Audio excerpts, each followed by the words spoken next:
tadi harga diri itu, penerimaan, pasangan, hubungan emosional itu. Kalau misalkan anak usia dini, katakanlah itu PAUD, mereka waktu untuk di sekolah itu waktunya sedikit. Mereka banyak waktu di rumah, sehingga ada informasi-informasi yang tidak baik itu mereka mungkin mendengar, merekam itu. Nah, bagaimana dengan anak yang usianya dewasa, misalkan SD lah, di kelas 4 atau kelas 5, karena kita punya anak binaan sekolah. Nah, saya kalau perhatikan anaknya ini di rumah itu dia nurut. Tadi orang tuanya kalau suruh dia buat apa saja dia mau. Tapi ketika dia kalau di lapangan dia banyak bikin masalah. Tadi kalau dikasih tahu dia ya sebentar udah dia bikin aneh-aneh lagi. Nah, itu mungkin kebalikan dari anak usia ini tadi. Mungkin dia di rumah itu diperlakukan sama orang tua mungkin secara berlebihan, spesial, atau kurang diperhatikan. Ketika dia di luar, mungkin dia lebih diperhatikan oleh teman-teman yang lain. Nah,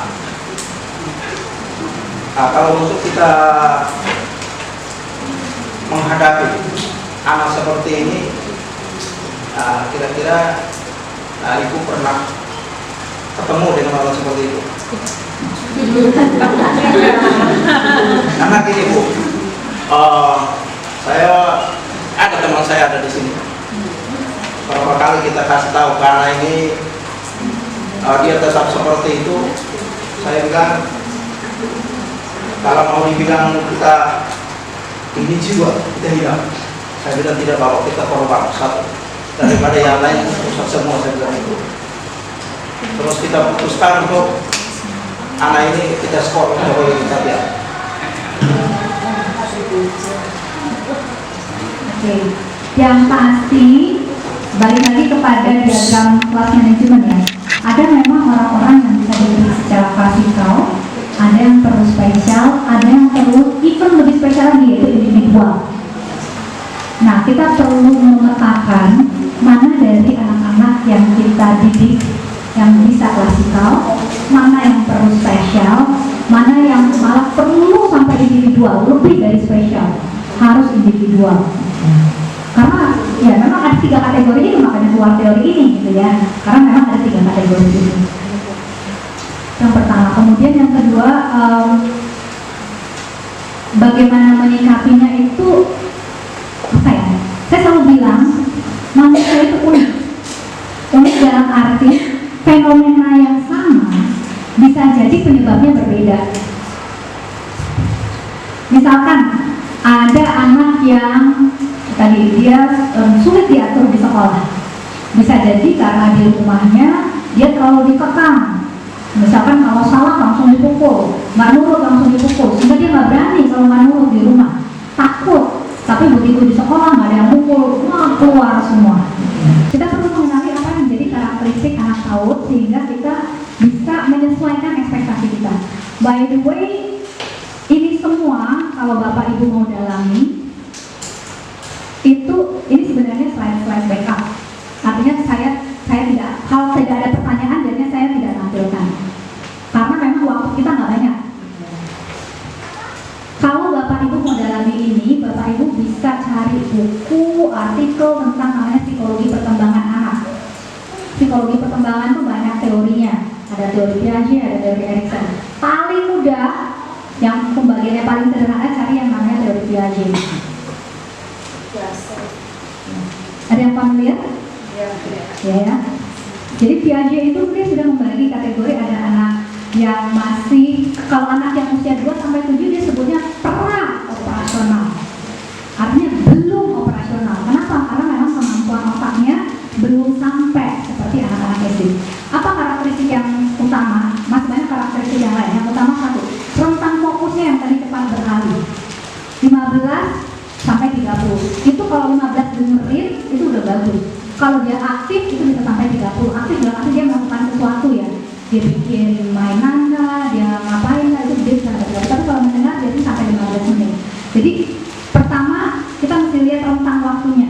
Rentang waktunya itu masih masuk nggak di dalam rentang waktu kerja. Kalau memang sudah lewat, itu memang kadang dia memang udah nggak punya stamina lagi untuk itu. Kemudian yang berikutnya adalah anak itu memproses informasi itu dengan banyak cara. Waktu itu ada satu orang ibu yang bilang, saya bingung ya, anak saya tuh kalau dibacain cerita, entar lari sana, lari sini, ngapain gitu ya. Tapi kalau ditanya, tadi pas mami cerita itu ada berapa coba serigalanya? Dia bisa jawab, terus serigalanya warna apa aja? Dia bisa jawab, padahal kayaknya gak menenangkan gitu ya, lari sana sini, tapi masuk ternyata. Karena ternyata setelah diobservasi, anaknya itu anak kinestetik. Jadi memang dia menangkapnya dengan cara begitu. Justru kalau dia duduk diam, kayaknya malah dia nggak bisa jawab, karena dia nggak nempel apa yang disampaikan. Jadi perlu diperhatikan juga cara belajarnya. Karena stamina untuk mengelola diri biasanya anak PAUD itu masih sangat rendah. Kalau anak yang udah ada SD, SMP itu untuk misalnya, even anak kinestetik pun sudah lebih bisa mengelola diri. Tapi kalau anak PAUD biasanya kemampuan mengelola dirinya itu lebih rendah dari anak-anak. Jadi minimal 2 hal itu perlu jadi pertimbangan ketika kita mau mengajak anak untuk melakukan suatu kegiatan yang kita entah itu konsentrasinya dia atau entah itu partisipasinya dia. Kemudian tentunya pasti ada cara-cara kalau ngomongin misalkan cerita. Kalau cerita itu ada tekniknya sendiri, gitu ya, bagaimana kita bisa membuat anak itu engage dengan kita pada saat kita bercerita. Itu juga bisa menjadi salah satu pertimbangan. Nah, di antara 3 ini, yang pasti adalah kalau anak PAUD itu masih sangat bisa distimulasi. Artinya, kita bisa observe apakah ketika kita cerita ada hal-hal yang kayaknya cerita-cerita yang dia sepertinya bisa dengar lebih lama. Tapi ada cerita-cerita tertentu yang kayaknya baru 5 menit aja kalau model cerita kayak gini tuh udah nggak bisa deh. Nah dari situ kita juga bisa menangkap. Jadi observasi itu juga menolong kita di dalam menstimulasi anak untuk tahu ini pendekatannya harus seperti apa nih kepada anak-anak yang seperti itu. Kira-kira menjawab. Oke, ada yang lain? Ya Bu, silakan.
tahun ya rata-rata ya.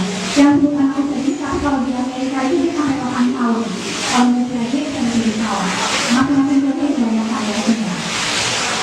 Yang pasti, kalau TK belum. Kalau TK anak itu belum bisa di-expect untuk bisa mengelola dorongan bisnis. SD dia sudah mulai agak bisa. Nah, tergantung SD-nya. Anak saya sendiri kebetulan dia audio kinestetik. Jadi waktu dia di TK, saya tidak ada masalah. Karena saya kan untuk aktif. 15 menit dari kegiatan, 15 menit dari kegiatan, 15 menit dari kegiatan.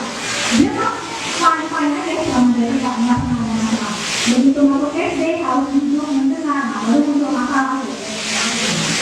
Emily tidak, nah saya kebetulan Emily tidak ngerti menggambar kalau bukan pelajaran menggambar. Oke, ya udah jadi dia nggak bisa menggambar. Jadi kadang dia suka gerak-gerak kaki lah, terus kita suka bawa dia bola-bola itu yang buat dia pencet gitu. Ya akhirnya kita eksperimen dengan beberapa cara, tapi puji Tuhan kelas 3 ke atas udah mulai lebih bisa dengan stamina. Ada pertanyaan lain? Ya.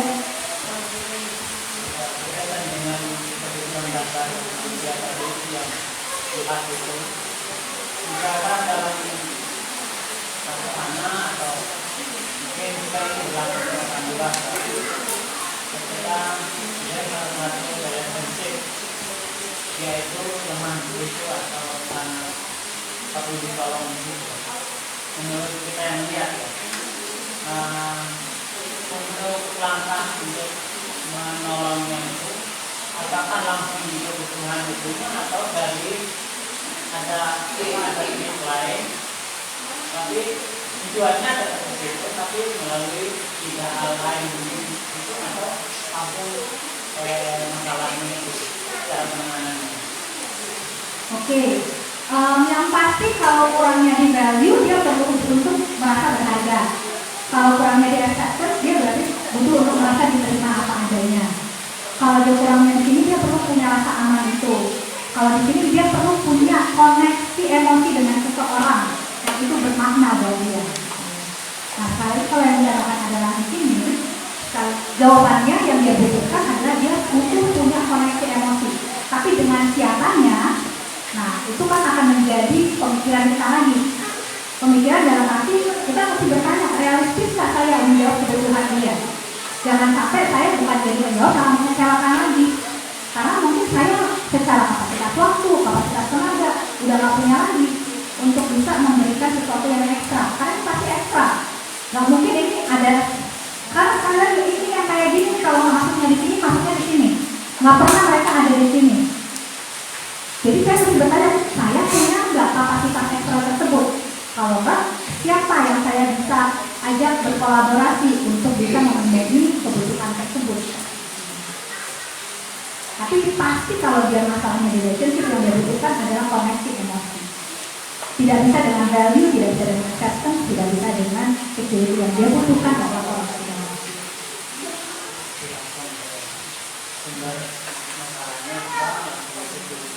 Iya. Ada pertanyaan lain?